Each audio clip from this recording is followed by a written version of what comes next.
What is going on, ladies and gentlemen? Sergeant Moose here, back with another Evil Dead the Game video. And today, guys, I want to talk a little bit about the Survivor side of the game. So, this video is mainly directed more toward the new players that maybe have picked the game up with the Epic Store week, the free week that's going on right now. You can get the game for free on Epic Game Store for a limited time, and it's yours to keep forever. So, if you guys are new to the game, I have some Survivor tips from a veteran player, myself, to kind of help you guys along with your journey and essentially help you survive in the long run and win some of these games.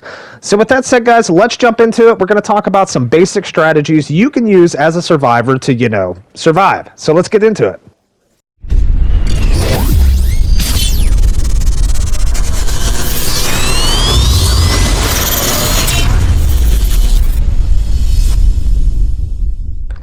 All right, guys, so tip number one, and it should be number one that I want to talk about that should be a cardinal rule in this game for every Survivor player, especially new players, is to stick together. That's right, guys. So essentially, this game is pretty much designed in a way that the demon is going to be as powerful as all four survivors together. Essentially, when a demon possesses a unit, it's not always going to be easy for one or even two survivors to take that unit's possession down and kill it before it kills you, which means that it's essential to make sure you're aware of where your team's at all times.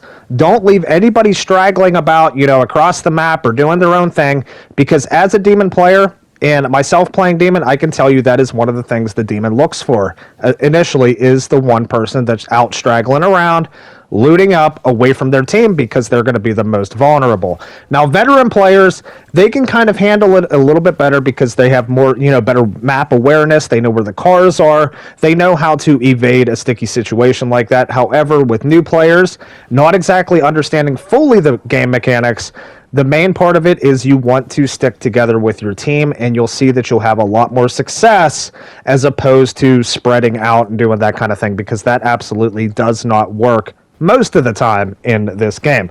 So rule number one, guys, big tip, stick together with your team. Next, guys, another big tip that I want to talk about. At the beginning of a game, when you start the match, that is your most essential time to get your loot, get things going, and get ready for the fight with the demon.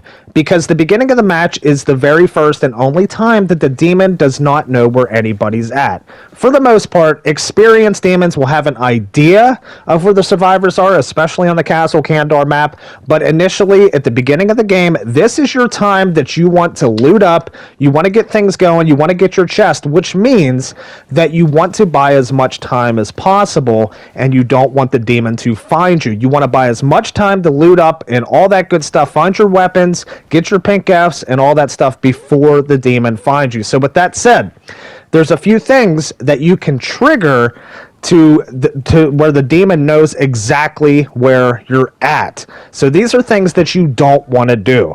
And the first thing is cars. Now, a lot of new players I've seen come into the game, and even myself when I was new to the game, and a lot of other folks that I know too, the first thing a lot of people want to do, they want to start the game and they want to hop into a car.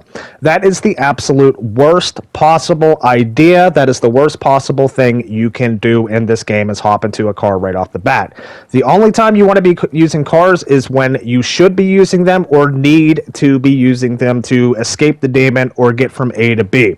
But you don't want to use them at the beginning of the game, because as soon as you jump into a car, you immediately alert the demon of your location. The demon can always see when somebody's in a car.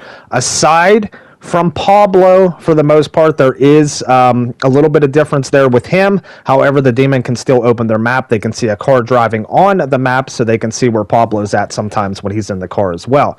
So definitely, guys, you're going to feel compelled sometimes if you start on one side of the map and the objective's kind of far away. You're going to want to get a car, right? You want to get to that objective fast. You want to get it done. That is absolutely not what you want to do. So only use the cars whenever you absolutely need to. If you're trying to get away from the demon, or if the demon's already on you, then it's obviously okay to use the cars because he knows where you're at anyway. But you don't want to give yourself up by the cars. And to reflect on that a little bit too, guys, there's also other ways that you can make noise, and you can also attract the demon and alert the demon of your location. So let's talk about that. So again, guys, at the beginning of the game, you're looting up. You don't want the demon to find you initially at the beginning of the game because that's where you want to buy the most time to get stocked up and ready to go, right? So there's other ways that you can alert the demon to your location, not by just cars. There's also ways of making noise that if you do something specific, the demon will be triggered and will know exactly where you are as well. So a few of these examples include jumping off of high areas. Essentially, if you jump off of a mountain or a cliff, or fall off of a mountain or a cliff, and you hear your survivor grunt, their legs, knees will buckle, that kind of thing. When that happens, the demon can be alerted of your location and know exactly where you are. So you want to try to avoid at the beginning of the game jumping off of high areas and making your knees buckle and things like that, because that can also alert the demon. Also, shooting guns right off the bat will also alert the demon. He will hear that you're shooting a gun. He will know where you're at. So even if you're a hunter, if you're a gun specialist, you want to shoot your guns, you got a really, really badass gun, you got a legendary right off the bat, you don't want to use it right away until you think it's okay, the demon's already around you, things like that. Because if it's the beginning of the match, you got a few mobs on you, a few AI, you want to go ahead and just shoot them, get rid of them real fast. That's actually going to be a bad idea. Even as a hunter, you want to melee as much as possible until you come in contact with the demon. You want to buy yourself that time. So shooting will also alert the demon as well.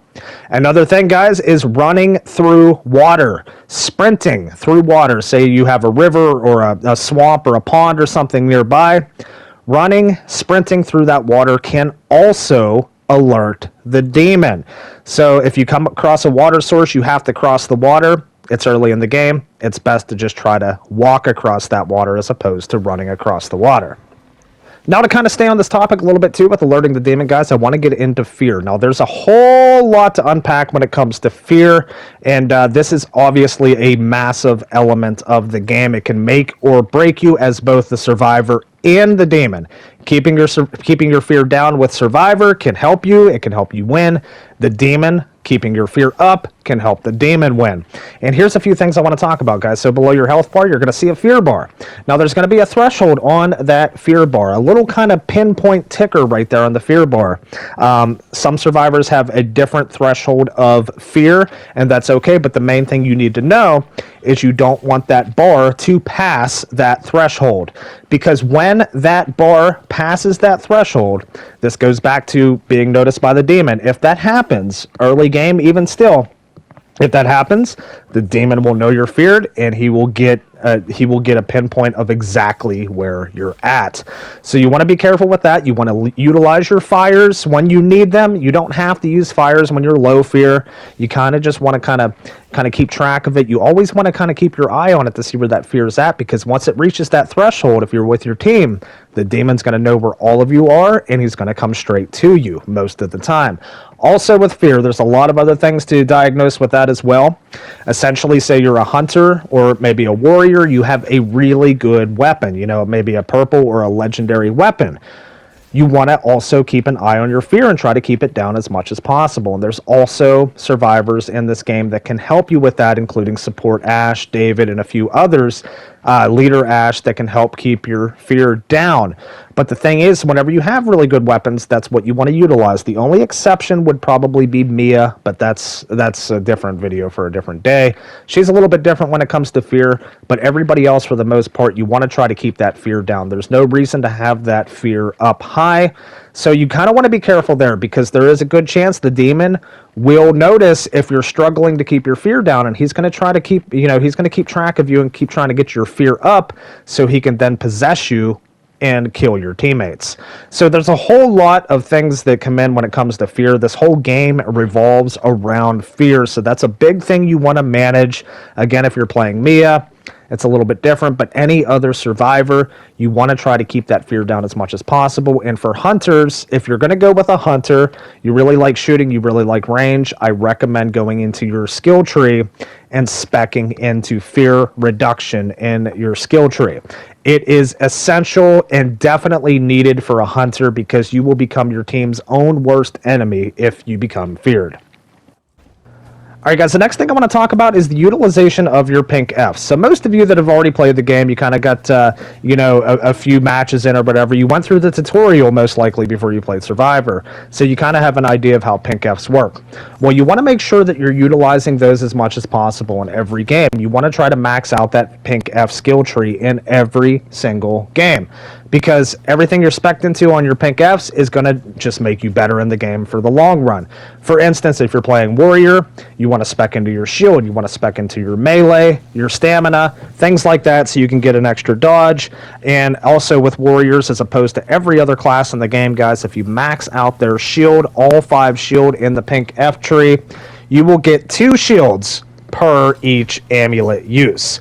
So you definitely want to keep an eye on that with Warriors. And then if we're looking at Hunters, for instance, you want to max out your stamina, you want to max out your range, because again, you're a Hunter, you're going to be shooting, and you also want to focus on your fear. Again, back to fear with Hunters, you want to try to keep that at a minimum as much as possible, so you want to spec into that on your pink F tree as well. And with Hunters, they're obviously very squishy, so you're not going to be very tanky with them, so you want to focus on your stamina so you can dodge in and out of battle as many times as possible. If we look at leaders, they're all 3 kind of different. Arthur, you can focus on melee a little bit more. Leader Ash, you can focus on both ranged and melee. And with Annie, you can focus more on ranged. And obviously, fear leaders have the least fear threshold of all the characters. And looking at supports, you can spec into your shields, because you're going to be using shields pretty often to buff up your team. You can spec into your health, your stamina, and whether or not you're strong in melee or range, things like that.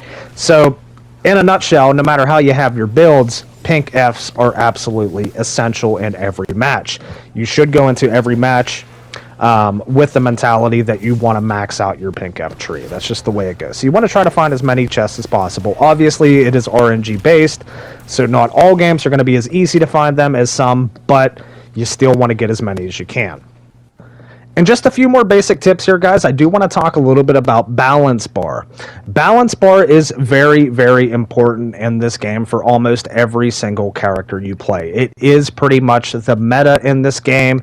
It is how you defeat good demons on the book phase, which is the final phase of the game. It's how you stop them from killing the book. You want to bring down their balance bar and kill their balance bar as quickly as possible. So say if you're a warrior, if you're a hunter, you want to at some point focus into balance bar. And again, Annie being a leader, the biggest thing for Annie is her balance bar and how she can support her team and add more balance bar to everybody. So it is kind of the meta in this game. You do want to kind of focus on that. And obviously, guys, blunt weapons, if you're playing warrior or any other character aside from hunter, blunt weapons will cause more balance bar damage than sharp weapons. But it's not always saying that you should go blunt weapons all the time, because sharp weapons still will do balance bar damage. But blunt weapons, especially if you're using Henry the Red, he's a balance bar specialist.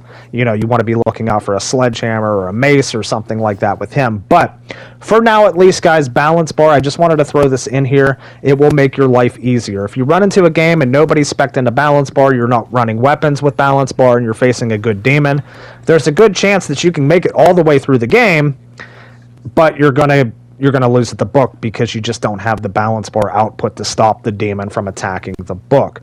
So, with that said, guys, these are just a few basic tips that I have. There's definitely a lot more, and if any of you guys can think of more, please put them down in the comments. But these are basic tips that are going to help you out throughout the game.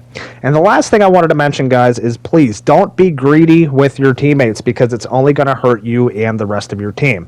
And what I mean by that, if you're a hunter and you come across a legendary lumberjack axe or a legendary sledgehammer, and you see one of your warrior friends running around with a common cleaver or a common knife, you as a hunter don't want to use that. You want to give it to your warrior, because he's going to do way more damage than you could ever imagine doing as a hunter. And the same goes with a warrior.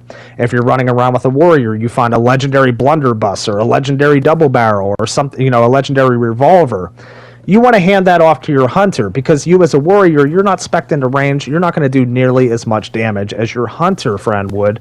So you kind of want to kind of share the wealth when it comes to these types of weapons in this game, because if you're not using weapons properly, like say, you have a warrior with a legendary revolver and a Kelly with a sledgehammer, it's not going to make sense. It's not going to work.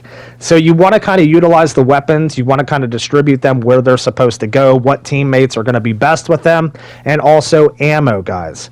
Every teammate, all the squad members, whether or not you're ranged, it does not matter. If you're running around, you come across ammo, especially long gun and handgun, even special. You want to pick that stuff up. Don't just fly by it and just let it go. Pick it up, because your chances are your hunters are going to need it. Ammo does spend very, very quickly in this game, and you want to make sure that you can kind of help them out when they ask for it. You have the ammo to give them. So always be picking up ammo. Always be picking up pretty much every type of essential supply that you need.